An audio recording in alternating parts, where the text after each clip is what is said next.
भाजपा स्थापना दिवस पर पीएम मोदी ने किया संबोधित। निशाने पर रहा विपक्ष, बोले देश प्यार से दो तरह की राजनीति, एक परिवार भक्ति की और एक राष्ट्रभक्ति की। स्थापना दिवस पर सीएम का संदेश। भाजपा ने मनाया अपना 42वां स्थापना दिवस। प्रदेश अध्यक्ष मदन कौशिक व संगठन महामंत्री ने फहराया झंडा। सीएम धामी ने किया कार्यकर्ताओं को संबोधित। उत्तराखंड मुख्यमंत्री पुष्कर सिंह धामी का बड़ा ऐलान।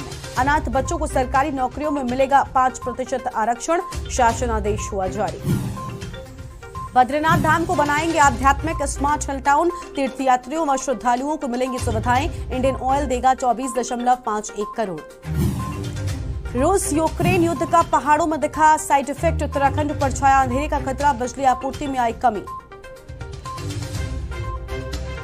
उत्तराखंड में कोरोना के मामलों में आई तेजी से कमी। 24 घंटे में 4 जिलों में 5 लोग मिले कोरोना संक्रमित। 11 हुए ठीक। 181 का चल रहा इलाज। आप देख रहे हैं के न्यूज, खबरों का सारथी।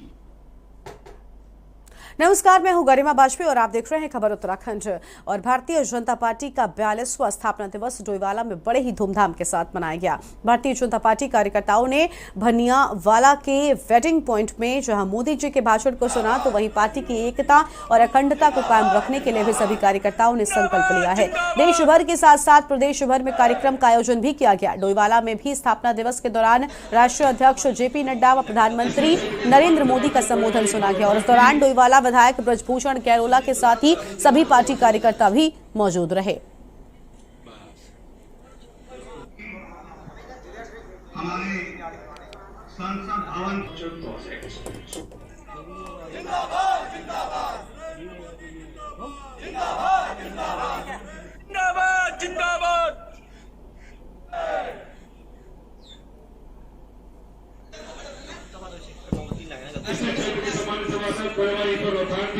आज पूरे देश में, पूरे उत्तराखंड में और हमारी विधानसभा में कार्यकर्ताओं में बहुत उत्साह है। 6 अप्रैल 1980 को भारतीय जनता पार्टी की स्थापना हुई थी और भारतीय जनसंघ के कालखंड 1951 में 21 अक्टूबर को 1951 में भारतीय जनसंघ की स्थापना हुई थी और 1980 में भारतीय जनता पार्टी की स्थापना हुई। आज पार्टी में आप देख रहे हैं कि पूरी विश्व की हमारी सबसे बड़ी पार्टी आज बन चुकी है और हमारे आदरणीय यशस्वी प्रधानमंत्री जी के नेतृत्व में केंद्र में भारतीय जनता पार्टी की सरकार है। 2014 में, 2019 में और पूरे देश के अंदर विकास के काम हो रहे हैं। तो हमारी भारतीय जनता पार्टी जो कि विश्व की सबसे बड़ी पार्टी बन चुकी है, इसका आज हमारे 6 अप्रैल को स्थापना दिवस है। और हमारी ये एक ऐसी पार्टी है, इस पार्टी में छोटे से छोटा लेके कार्यकर्ता वो बड़े से पद तक जा सकता है। मतलब आप समझ सकते हैं कि प्रधानमंत्री तक जा सकता है। तो कार्यकर्ताओं में इतना जोश है, चूँकि अभी नवरात्रों का भी समय चल रहा है, रमजान के महीने भी चल रहे हैं, फिर भी कार्यकर्ताओं में इतना जोश है कि वो काफ़ी संख्या में हर जगह अपने घरों पे भी झंडा लगा रहे हैं और कार्यक्रमों में जा रहे हैं। तो भनियावाला के वेडिंग पॉइंट पर ही इस कार्यक्रम का आयोजन किया गया और आज 42वां स्थापना दिवस भारतीय जनता पार्टी मना रही है और काफी उत्साह और उमंग आज भारतीय जनता पार्टी के कार्यकर्ताओं में देखने को मिली है। डोईवाला में मनाया गया भाजपा का 42वां स्थापना दिवस। अहम खबर आपको बता दें, जहां पर भारतीय जनता पार्टी का 42वां स्थापना दिवस और वेडिंग पॉइंट में सुना पीएम का संबोधन। 42वें स्थापना दिवस के मौके पर लोग उत्साहित नजर आए हैं और डोईवाला में भाजपा का 42वां स्थापना दिवस मनाया गया है। हमारे साथ में ब्यूरो चीफ राजेश जी जुड़ चुके हैं। राजेश जी, आज 42वें स्थापना दिवस के मौके पर हम देख पा रहे हैं तस्वीरों में कार्यकर्ता और जो महिलाएं यहाँ पर हैं काफी उत्साहित नजर आ रही हैं, यानी खास उत्साह आज के दिन के रूप में जश्न की तरह आज के दिन को मनाया जा रहा है।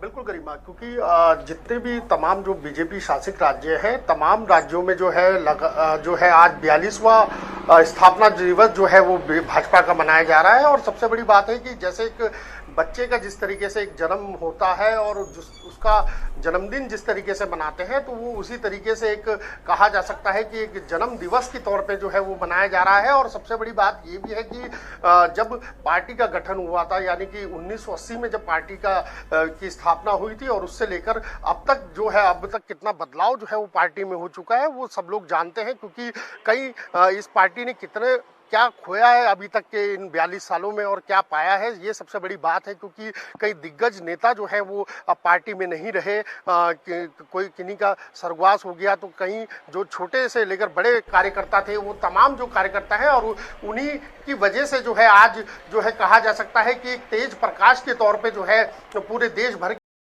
कि दुनिया का ही भाजपा जो है वो देश की सबसे बड़ी पार्टी जो है वो के रूप में जो है स्थापित है। और जिस तरीके से हम देख रहे हैं कि हाल ही में जिस तरीके से चुनाव हुए 5 राज्यों में और 4 राज्यों में जो है भाजपा ने अपनी एक प्रचंड बहुमत की जो सरकार जो है एक बार दोबारा बनाई है, तो कहीं ना कहीं एक उत्तेजना जो है वो इस बार के 42वें स्थापना दिवस में जो है वो साफ तौर पर देखने को मिली है।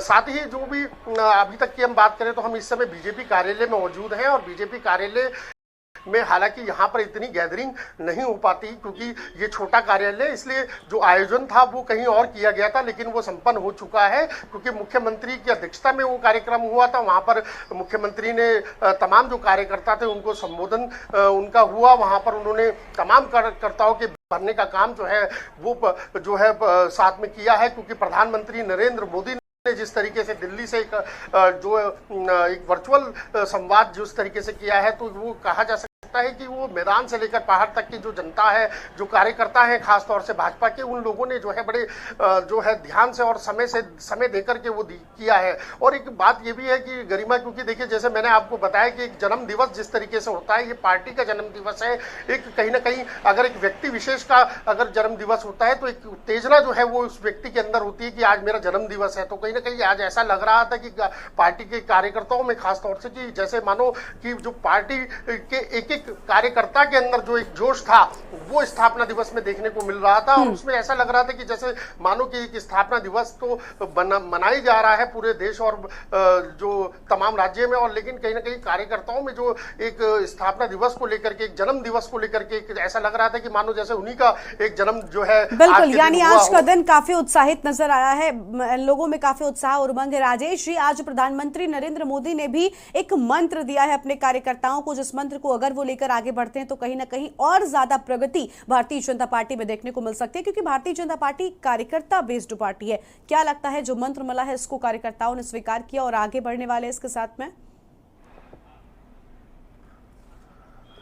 देखिए गरिमा, सबसे बड़ी बात है कि जो 22 सालों में अभी तक पार्टी ने जो काम करके दिखाए हैं वो जनता ने उसको सराहा है। और यही वजह है कि 5 सालों में जिस तरीके से एक बार दोबारा जैसे हमने देखा है कि उत्तराखंड छोटा सा एक राज्य है और उसमें अभी तक जो देखा है 22 सालों में कि एक बार कांग्रेस की सरकार रही है तो एक भाजपा की रही है, तो एक मिथक भी जो है वो कहीं ना कहीं टूटा गया है और टूटा है। और वही हाल जो है आपने पड़ोसी हमारे राज्य जो है उत्तर प्रदेश, उसमें भी यही चीज़ देखने को मिली है। तो कहीं ना कहीं पार्टी के जो आम कार्यकर्ता है, क्योंकि प्रधानमंत्री ने ये भी एक साफ किया है कि ये परिवार वाली पार्टी नहीं है, ये एक आम कार्यकर्ता की पार्टी है और आम कार्यकर्ता यहाँ पर कोई भी हो और उसको उतनी ही प्राथमिकता जो है उसको पद को लेकर के, उसके काम को लेकर के जो है पार्टी में दी जाती है। तो एक बड़ा संदेश जो है एकजुटता करने का जो है वो पार्टी कार्यकर्ताओं को जो साथ में लेकर के चलने का जो है उद्देश्य है वो प्रधानमंत्री ने भी दिखाया। बिल्कुल, यही प्रधानमंत्री की ओर से राजेश जी कहा गया और कहीं ना कहीं इसी राह पर इनके कार्यकर्ता चलते भी है। इसी के चलते इतना आगे तक भारतीय जनता पार्टी पहुंचकर विश्व की सबसे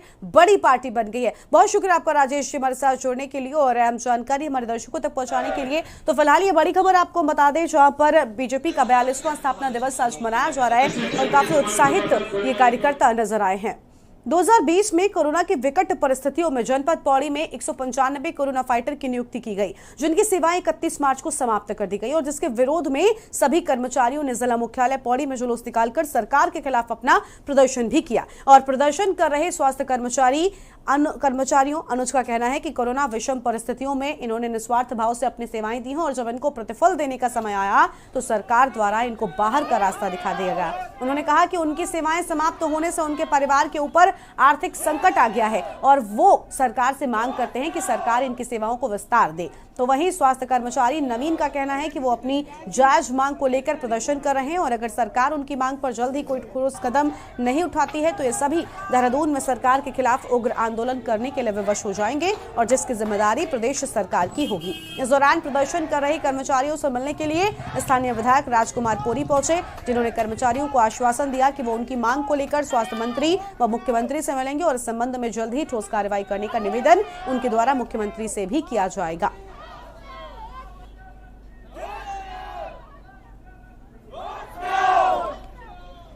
ये देखने को मिला कि इन्होंने जो है अपना एक जुलूस टाइप का प्रदर्शन किया है, तो मैं इनके पास आया हूँ कि भाई इस तरह का क्या बात है। तो मुझे लगा कि अभी तक इनकी कोई सुनवाई नहीं हुई है मंत्री जी की तरफ से, वो मिले हैं, इनको आश्वासन मिला कि हम आगे कुछ करेंगे। तो मैं इनसे यही आग्रह किया, मैंने सभी ये जो अपने छोटे भाई जो कर्मचारी हैं यहाँ के, तो मैंने इनसे यही आग्रह किया है कि आप इस समय जो है, ठीक है आज सांकेतिक रूप में धरना हो गया, जुलूस निकल गई, रैली निकल गई है, आगे आप अपने सरकार से और मंत्री जी के पास जाकर अपनी बात रखें। और अब हम आपको एक ऐसे युवा से मिलवाने जा रहे हैं जिनका नाम रोहित रॉय है, जो कि गाजियाबाद मूल निवासी बिहार के रहने वाले हैं और जो कि अपनी एक मंजिल की ओर बिना निस्वार्थ और स्वार्थ के निकल चुके हैं और जेब में पैसे नहीं, किसी से पैसे लेने नहीं, फिर भी बिना पैसों के ही हर मंदिर, गुरुद्वारे या शहरों में भ्रमण के लिए निकल चुके हैं। परिवार का पालन पोषण करते हैं। ऐसे में इनका कहना है कि जब आदमी के अंदर लगन और जज्बा हो तो हर मंजिल आसान हो जाती है और खासकर युवा पीढ़ी को ऐसे कदम उठाने चाहिए जिससे मानसिक और शारीरिक पीड़न उसको न झेलना पड़े। हमारे संग ऐसे शख्स बैठे हैं आज जिनका नाम है रोहित राय, जो कि गाजियाबाद के रहने वाले हैं और साथ ही अपने एक मुकाम की तरफ चल चुके हैं, जो कि कहीं पहाड़ों पर जा रहे हैं, कहीं मैदानी यात्रा में जा रहे हैं, कहीं मंदिरों में जा रहे हैं, कहीं गुरुद्वारों में जा रहे हैं।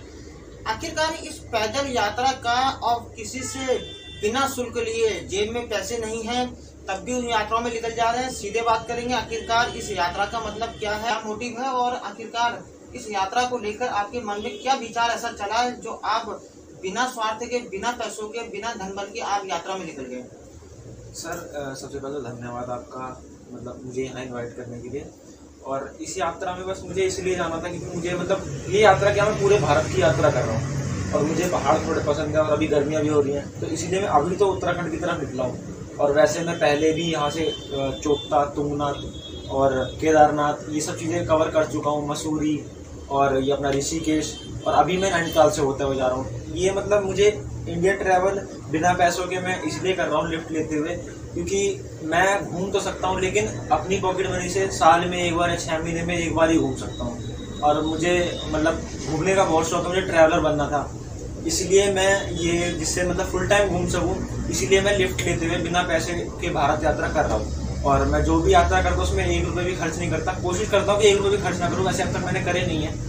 और लिफ्ट लेते हुए मैं एक जगह से दूसरी जगह जाता हूँ और मैं टेंट लेके चलता हूँ, कहीं ज़रूरत पड़ती है तो वहाँ टेंट लगाता हूँ, वरना आश्रम में या गुरुद्वारे में रुक जाता हूँ, वहीं पे खा लेता हूँ, या फिर अपना टेंट तो लग ही जाता है, या फिर कोई लोग भी अपने घर पे बुला लेते हैं, जैसे कि अभी मुझे नीरज जी ने बुलाया, तो इसी सब से हेल्प हो जाती है, लोग हेल्प कर देते हैं। आपने देखा होगा साइकिलों में लोग पद यात्रा करते हैं, कई जगह निकल जाते हैं, पर ये युवा शक्ति अपने आप में बताने को काफ़ी ज़्यादा स्वाभाविक है कि आखिरकार बिना निस्वार्थ, बिना स्वार्थ और बिना पॉकेट मनी के हम यात्रा भी कर सकते हैं और यात्रा करके दिखा भी सकते हैं। ऐसा ही प्रण अगर युवा शक्ति के अगर अंदर हो तो जिज्ञासा कहीं कम नहीं होती बल्कि बढ़ जाती है। उमेश पंत, के न्यूज, लालकुआ।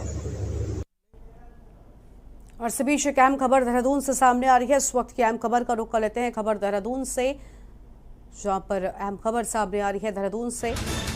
तो इस वक्त की अहम खबर आपको बता दें, जहां पर भू कानून की मांग को लेकर आज होनी है बैठक। तो भू कानून की मांग को लेकर आज बैठक होनी है, बड़ी खबर आपको बता रहे हैं, जहां पर संशोधन के अध्ययन और परीक्षण के लिए समिति गठित की गई है। तो संशोधन के अध्ययन के लिए समिति गठित की गई और अब तक हो चुकी हैं 2 बैठकें। तो अब तक 2 बैठकें हो चुकी हैं। इस वक्त की बड़ी खबर आपको हम बता रहे हैं कि बड़ी जानकारी सामने आ रही है। धामी सरकार ने सशक्त भू कानून को लेकर समिति गठित करती है। तो सशक्त भू कानून को लेकर समिति गठित कर दी गई है। पूर्व मुख्य सचिव सुभाष कुमार की अध्यक्षता में समिति गठित की गई है। तो बड़ी जानकारी आपको हम बता दें, उत्तराखंड में भू कानून को लेकर समिति की बैठक की गई और ये अहम जानकारी सामने आ रही है, जहां पर भू कानून की मांग को लेकर आज बैठक होनी है। ये बड़ी खबर आपको बता दें, जहां पर भू कानून को लेकर आज होनी है बैठक और उत्तराखंड में भू कानून को लेकर समिति की बैठक आज। ये बड़ी खबर सामने आ रही है। भू कानून की मांग को लेकर आज बैठक होनी है।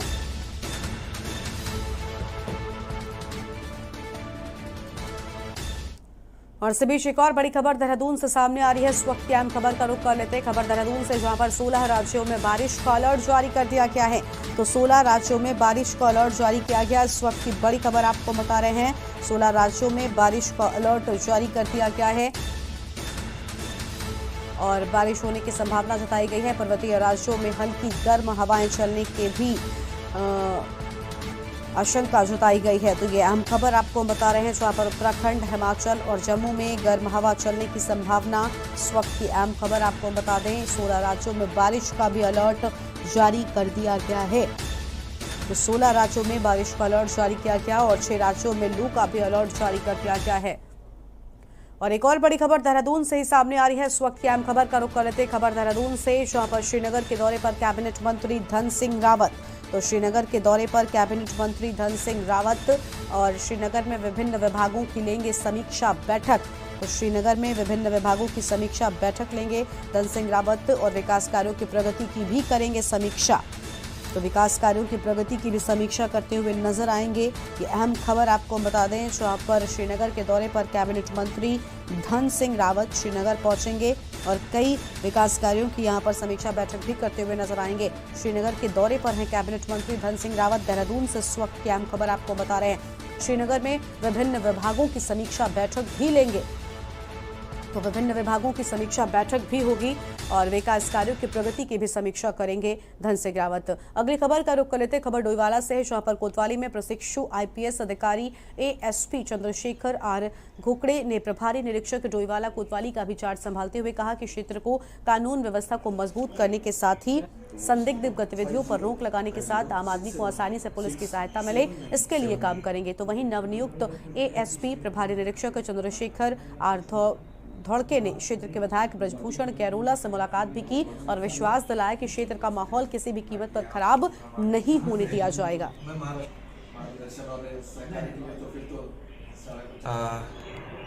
जो भी लीगल और उचित कार्रवाई है सभी मामलों में वो की जाएगी और जनता को ये कोशिश रहेगी कि जनता की समस्याओं को तुरंत और जल्द से जल्द उचित कार्रवाई उस पर की जाए और उनको एक सहारा के तौर पे पुलिस की तरफ जनता देखती है, वो सहारा हम प्रोवाइड कर सकें, ये कोशिश हमारी रहेगी। और अगली खबर लालकुआं से है, जहां पर नगर पंचायत ने एक महत्वपूर्ण फैसला लिया है। ये फैसला जनहित के लिए एक महत्वपूर्ण कारगर साबित होगा और साथ ही नगर पंचायत क्षेत्र में रहने वाले लोगों की सफाई व्यवस्था भी देखरेख की होगी। और जहां पर नगर पंचायत संभालती है, वहीं अब नगर पंचायत ने एक नया आदेश जारी करते हुए कहा है कि नगर पंचायत के सभी वार्ड में रहने वाले लोगों को सफाई के रूप में हर महीने 25 रुपए का शुल्क नगर पंचायत को अदा करना होगा और जिससे नगर में सफाई व्यवस्था दुरुस्त रहे और महामारी का भी संकट दूर हो सके। निकाय का जो गजट है वो 2015 में ही प्रकाशित हो चुका था और यूजर चार्जेस के रेट पहले से ही डिसाइडेड है।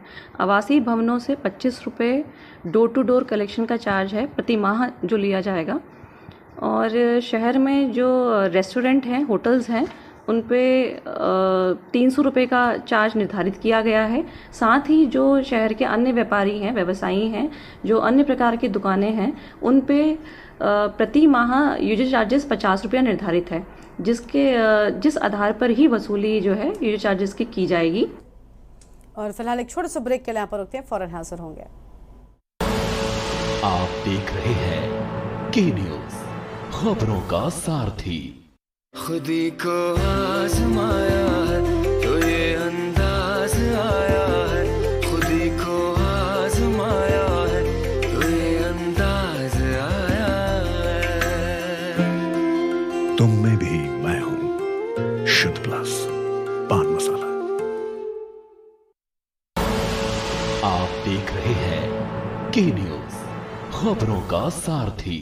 ब्रेक के बाद आप सभी का स्वागत है। उत्तराखंड सरकार में कैबिनेट मंत्री गणेश जोशी हरिद्वार के दौरे पर रहे। हरिद्वार में गणेश जोशी ने जगतगुरु शंकराचार्य राजराजेश्वरानंद और अखाड़ा परिषद के अध्यक्ष महंत रविंद्रपुरी से मुलाकात की। तो वहीं हर की पैड़ी पर गणेश जोशी ने गंगा पूजन कर प्रदेश की सुख समृद्धि की भी कामना की है। इस दौरान गणेश जोशी ने कहा कि उनकी सरकार किसान, बेरोजगारी और पलायन जैसे मुद्दों पर गंभीरता से काम कर रही है। साल 2025 तक किसानों की आय दोगुनी करने का लक्ष्य भी पूरा किया जाएगा। बता दें कि पहाड़ से पलायन जैसी गंभीर समस्या के निदान के लिए पहाड़ के किसानों की फसल का उचित मूल्य भी दिलाया जाएगा। और प्रधानमंत्री जी का जो सपना है कि किसानों की आय दुगनी होनी चाहिए, 2025 तक हम किसानों की आय को दुगनी करेंगे, ये हमारा संकल्प है। हम कृषि के माध्यम से ऐसे अवसर पैदा करेंगे, क्योंकि अब तो जैविक खेती के माध्यम से हम एक साल में 4 फसलें उगा सकते हैं। तो जब उसको वहीं जो है काम करने का मौका मिलेगा, उत्पाद का सही लाभ मिलेगा, तो पलायन भी रुकेगा।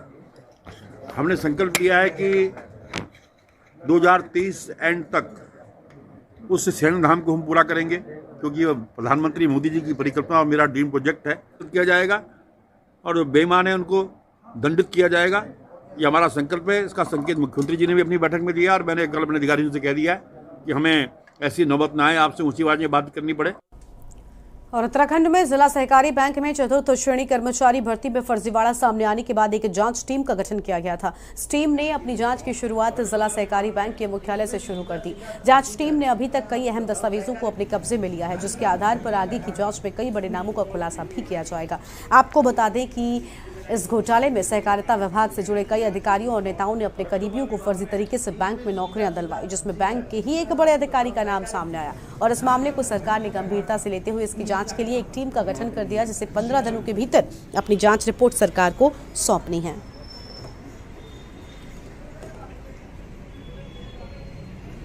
सहकारी मंत्री कौन था? 2017 से 2022 के बीच में सहकारी मंत्री कौन था? बड़ा नेता कौन हो सकता है? सीधी सीधी खुली किताब है। ये अगर ना खोले तो विपक्ष एक दिन खोलेगा इनको।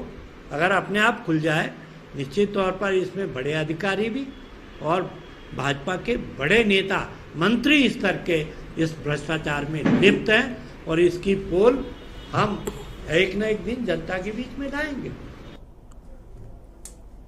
और मसूरी में चल रहे अवैध निर्माण को लेकर मसूरी देहरादून विकास प्राधिकरण ने सख्त रुख अख्तियार कर लिया है। विभाग द्वारा मसूरी देहरादून मार्ग मसूरी झील के पास अवैध रूप से बन रहे भवन को विभाग के अधिकारियों द्वारा सील कर दिया गया और साथ ही लोगों को हिदायत भी दी गई है कि मसूरी देहरादून विकास प्राधिकरण की बिना अनुमति के किसी भी प्रकार का निर्माण न किया जाए। बताते चले कि इन दिनों मसूरी में अवैध निर्माण की बाढ़ सी आ गई है, जिसको लेकर कैबिनेट मंत्री गणेश जोशी द्वारा बैठक में अधिकारियों को सख्त दिशा निर्देश भी दिए गए थे कि मसूरी में किसी भी प्रकार का अवैध निर्माण बर्दाश्त नहीं किया जाएगा। इसके साथ ही अतिक्रमण को लेकर भी उन्होंने अधिकारियों को फटकार लगाई थी। आज जो है भट्टा गांव पर एक मेन रोड पे ही किसी व्यक्ति द्वारा झील के पास वॉल बनाकर नीचे ग्राउंड फ्लोर बनाया था, ऊपर टीन शेड बनाया था, जिसके ऊपर हमारे वहाँ कार्रवाई चल रही थी। आज उस निर्माण को हमने जो है सील कर दिया, समस्त निर्माण को। अभी हम जो भी यहाँ पर मुकदमे चल रहे हैं, जिनमें आदमी लगातार काम कर रहा है। अगली खबर काशीपुर से, जहां पर रोडवेज बस डिपो को रामनगर डिपो में मर्ज किए जाने और बस अड्डे को काशीपुर से खत्म किए जाने के शासन और सरकार के फैसले से जनता में आक्रोश देखा जा रहा है। तो वहीं डिपो को मर्ज किए जाने के खिलाफ जहां राजनीतिक संगठनों ने तीखी प्रतिक्रिया जाहिर की है, तो वहीं स्थानीय लोगों में भी इस फैसले से नाराजगी बनी हुई है और सालों पुराने काशीपुर के रोडवेज बस डिपो को रामनगर डिपो में मर्ज किया गया है, जिसका आदेश एक दिन पूर्व ही शासन ने जारी किया। तो वहीं शासन द्वारा काशीपुर शहर से डिपो को मर्ज करने पर जहां काशीपुर से वाहनों की आवाजाही पर प्रभाव पड़ेगा और काशीपुर के यात्रियों को भी काफी दिक्कतों का सामना करना पड़ेगा। और अगली खबर उधम सिंह नगर से है, जहां पर ग्राम मसीत में 19 वर्षीय युवक की गोली मारकर हत्या कर दी गई। घटना सुबह 5 बजे पता चली, जब उसकी मां का नमाज अदा करने के बाद दुकान पर पहुंची तो युवक खून से लथपथ पड़ा था। उसको 2 गोली लगी हुई थी और घटना के बाद मौके पर लोगों की भारी भीड़ भी उमड़ पड़ी है। तो वहीं सूचना मिलते ही थाना प्रभारी निरीक्षक पुलिस फोर्स के साथ मौके पर पहुंचे और उच्च अधिकारियों को सूचना भी दी है। सूचना मिलने पर सीओ बाजपुर वंदना वर्मा और एसपी काशीपुर चंद्रमोहन सिंह मौके पर पहुंच गए और मामले की जांच पड़ताल शुरू कर दी गई है। गांव पड़ता है यहाँ पर हाईवे पर गदरपुर थाना क्षेत्र में। इसमें 19-20 साल का एक युवक है, लड़का, जिसकी गन शॉट इंजरी से डेथ हुई है। और उसमें मौके पर जैसे सूचना मिली पुलिस गई और देखा है तो पंचनामा भरकर उसमें पीएम के लिए अभी बॉडी को भेज दिया गया है। और उसमें अभी घर वालों से भी पूछताछ हुई है तो उसमें इनका ये कहना है कि इसमें सुसाइड किया है। तो हम लोग हर एंगल पर जांच कर रहे हैं, पूछताछ की जाएगी, बाकी भी अन्य जो भी एविडेंस होंगे उसके अनुसार कार्रवाई की जाएगी। और पर्यटक सीजन को लेकर पुलिस प्रशासन, पर्यटन विभाग, पेयजल निगम, जल संस्थान, लोक निर्माण विभाग के साथ ही नगर पालिका परिषद मसूरी भी अब एक्शन मोड में आ गया है। नगर पालिका के अधिशासी अधिकारी के नेतृत्व में पालिका की टीम द्वारा शहर में सड़कों पर पड़े मलबे, बजरी, पत्थर आदि को हटाने का काम किया गया। तो वहीं जेसीबी मशीन लगाकर निर्माण सामग्री को डंपिंग जोन में पहुंचाया गया और इसके साथ ही लोगों को हिदायत भी दे दी गई है कि वो जल्द से मार्गों से हटा लें, अन्यथा पालिका प्रशासन द्वारा कड़ी कार्रवाई की जाएगी। हमने डामरीकरण शुरू किया तो हम माल रोड पे भी आज डामरीकरण करेंगे और पिक्चर पैलेस से लेके किंग रेक तक हमारा कंटिन्यू रहेगा जब तक कंप्लीट नहीं हो जाता। अगले 2 से 3 दिन में हम लोग पिक्चर पैलेस से लेके वहाँ तक डामरीकरण कर देंगे। बाकी उसके बाद जो कंपनी गार्डन का एरिया है उसमें डामरीकरण हम लोग स्टार्ट करने वाले 2-3 दिन के बाद ही, जैसे ये खत्म हो जाता है। बाकी पूरी रोड का जो हमारी जो बॉन्ड में है तो वो जितना हम लोग कटिंग करते हैं उतना ही हमको रेस्टोरेशन करना है।